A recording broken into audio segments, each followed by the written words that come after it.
Whoa, right here. Antarctica is a spectacular destination. For many, it's the seventh continent. Spectacular scenery, wildlife, and it's unpredictable. You never know what the weather conditions are going to be like. You never know what you're going to see.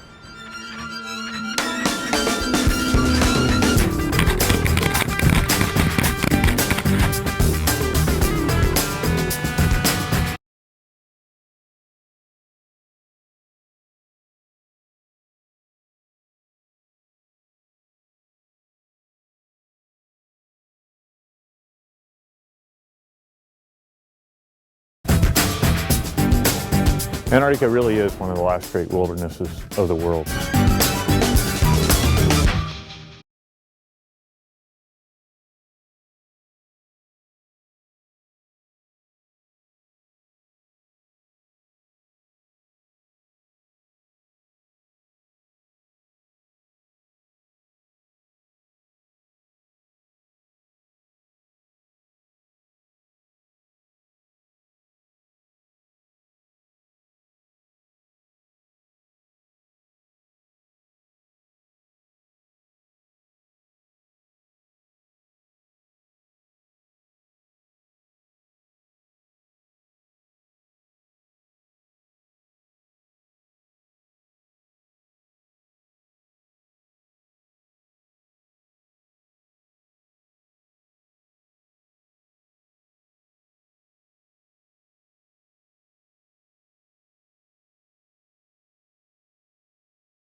Welcome to Antarctica! You're on the continent!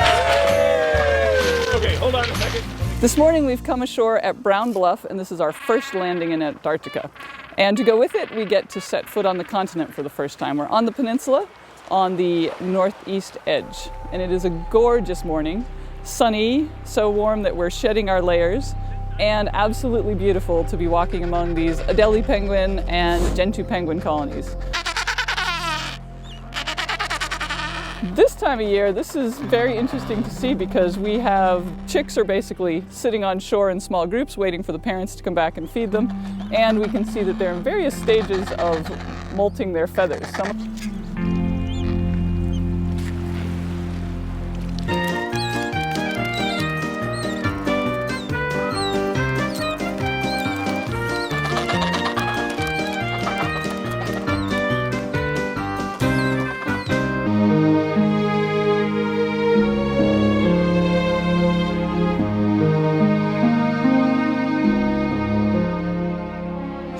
Into the water and then came back from the water. He's rolling on his back. And now we've decided he's going uptown. Yeah.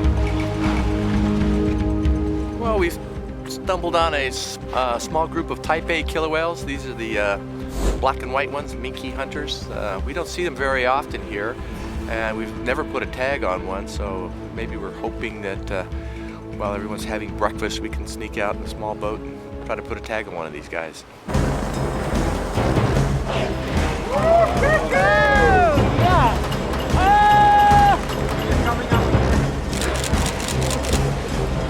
We have very little opportunity to work with Type A killer whales. They're often in open water where it can be rough, and we had great weather conditions and whales that were very approachable. In fact, they approached us, and we were able to deploy 2 depth tags, one on an adult female, one on an adult male, and a location tag that will last longer and allow us to relocate them over the coming months. We deploy it on the end of a crossbow bolt and fire a crossbow, and when the tag attaches to the dorsal fin of the whale, and the bolt bounces off, leaving the tag attached.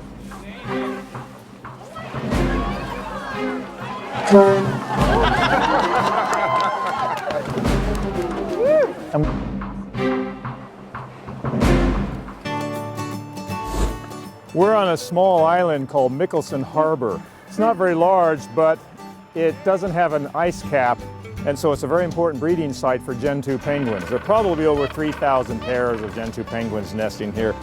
This little island was discovered during the Nordenskjold expedition, 1902 to 1904. It's a very important spot in this part of the Western Peninsula because there aren't many breeding sites available in this particular area. We're north of the Gerlache Strait. This was one of those sites where they would catch the whales and drag them into the shore and then cut them up and process them on board a ship that was moored right outside in the harbor.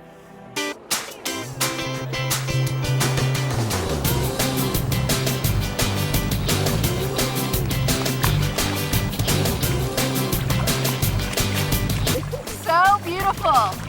Even though my sister cannot steer the boat.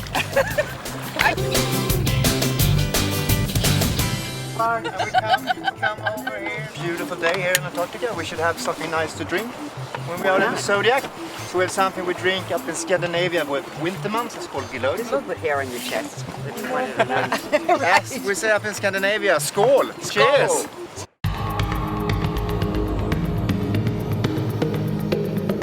We're ready for disembarkation at Nico Harbor.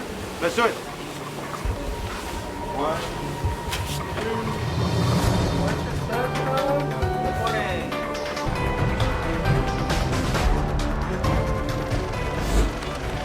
We've just come ashore today at Nico Harbor. The captain has done a remarkable thing. He's beached his own ship. The prow of that vessel is right on a sandy beach, and so it was just only a few yards by Zodiac to come and land right on the edge of a giant Gen 2 colony. So we've come ashore here for several reasons. We've got a very active Gen 2 colony here with a load of chicks about 10 days to 2 weeks old, but also because there's a chance to climb high up on a snowbank, up onto the glacier at the back, and just gaze down on a very active glacier and a ring of mountains second to none. Because behind me here in the distance, you can see those creamy golden colored hills 25 miles away in amongst the cloud there is the highest mountain on the Antarctic Peninsula, Mount Francais, 9,258 feet high.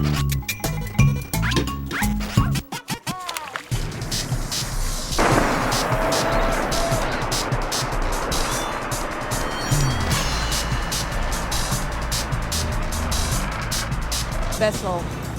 At about 10 o'clock, if you look there, there's 2 whales in the water. They're basically coming towards us, I think. Whoa!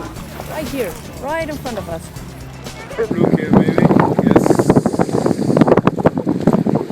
Nice. I got that on video too.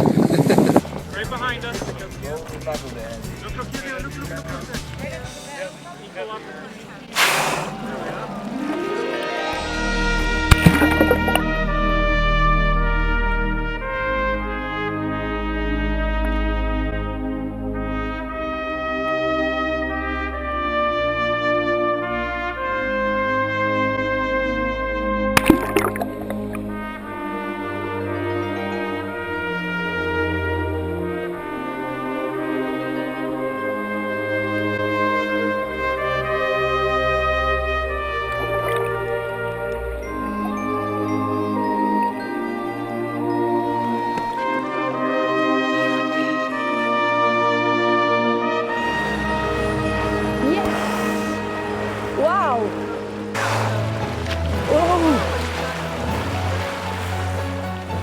Right here. Come right below us. So a new species for the day. There are 2 humpback whales.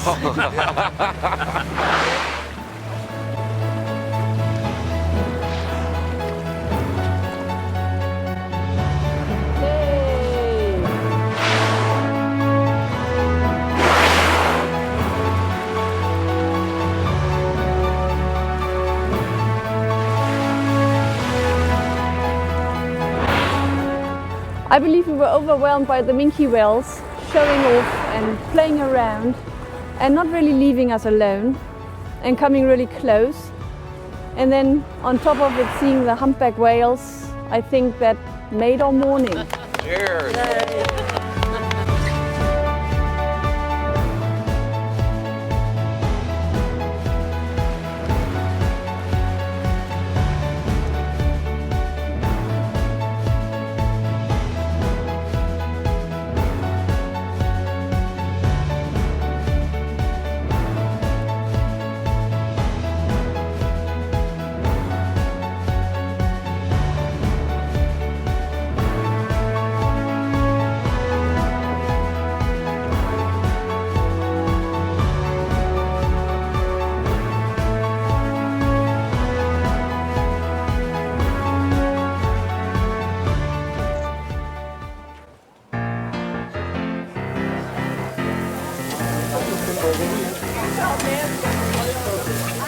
We have Argentina beef sandwiches. It's called lomitos. It's made from Argentine beef tenderloin. It's very, very tasty. We will enjoy the scenic Le Maire Channel, the famous Kodak Gap, how it was called in times when we did not have digital photography yet.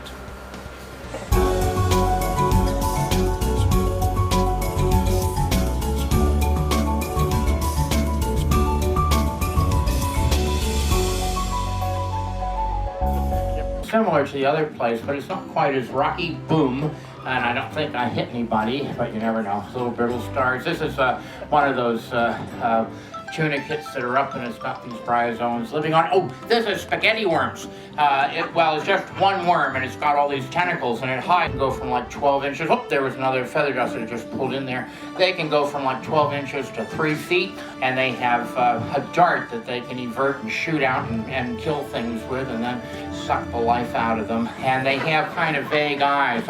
I have this constant game of trying to figure out which end is which on them. You can't tell the kissy end so easily.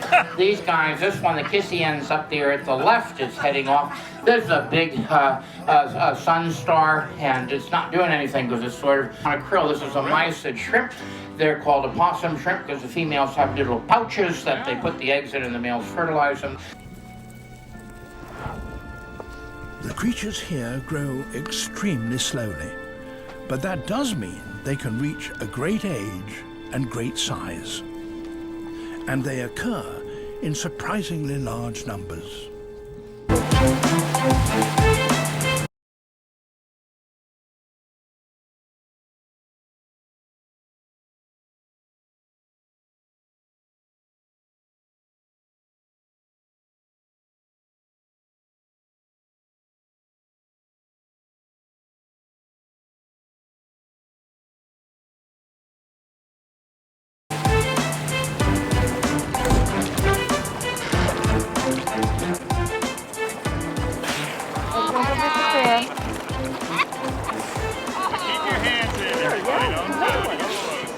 We've got a leopard seal that's patrolling the edge, and it's patrolling the very area where the adeles are coming into the water and going out of the water, which is how they hunt.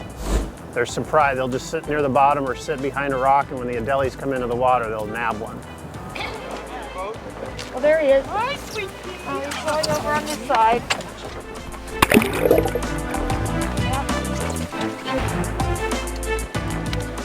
Look at that side.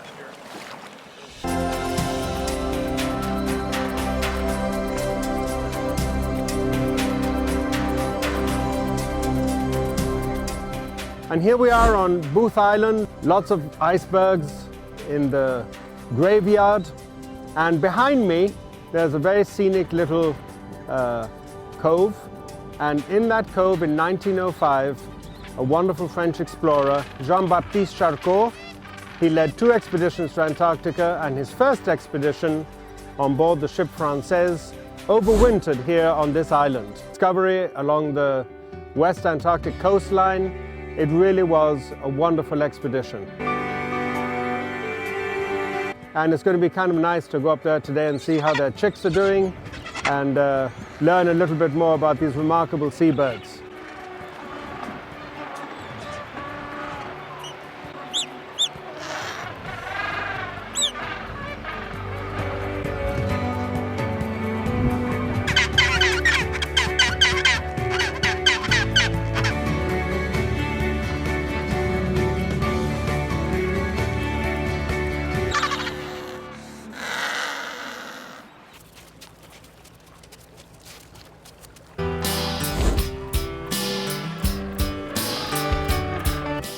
Today we're at Port Lockroy, which is the first British base established on the Antarctic Peninsula in 1944, and it was after the war used as a scientific base up until 1962.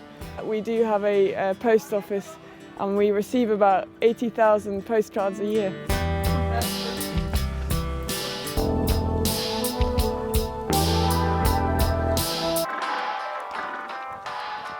This is my first time in Antarctica, and I just wasn't prepared for how vast this place is. It's just grand. It's great to know that there are places like this left in the world. everything here is so pristine, and it's a real joy to have the opportunity to come to a place like this and experience it.